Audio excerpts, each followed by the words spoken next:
قرآن ته شاګرد نه پرېږدي، قرآن له به وي نه ځي. دا دلته یو مدرسه را ډېره نامي ګرامي، نو د هغې څه طالبان درس له راغلي وو. نو هغې راته بیا ویې یو مولوي صاحب دی زمونږ مفتیم دی، وي هغه چې کال ختمیږي که نه نو طالبان راغونډ کړي.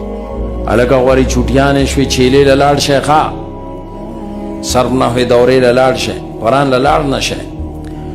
او دا به یې واده هلکان ناغست، او بیا به یې چې لاس اوچت کړی دوا وکړئ طالبان. کم طالب قرآن ترجمې لاړ الله دې خپې ماتي. دا د مولا حال، دا مولا ښه دا ځان ته مولا وایي، دی د دین ټیکهدار دی او د دیوبندیت ټیکهدار. دا طالب که قرآن ترجمې له ځي الله دې خپې ماتي. او چیلې له لاړ شي، صرف نحوې له لاړ شي، له ځای خو دی له منځ. او چې کله بیا کال شروع شي دوباره نو بیا تپوس کوي هلکه ترجمې له خو څوک نه وی تللی. اوس دام ځان ته مسلمان وایي.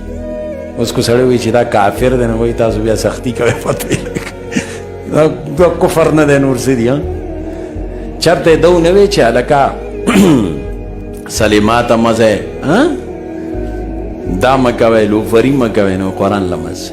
نو دغه حلي ټول عمر یې د قرآن نه جاهل وساتي، نو فارغ شي غریب له بیا لفظي ترجمه هم نه ورسي، دی بیا حلي بیا لفظي ترجمه نه وري.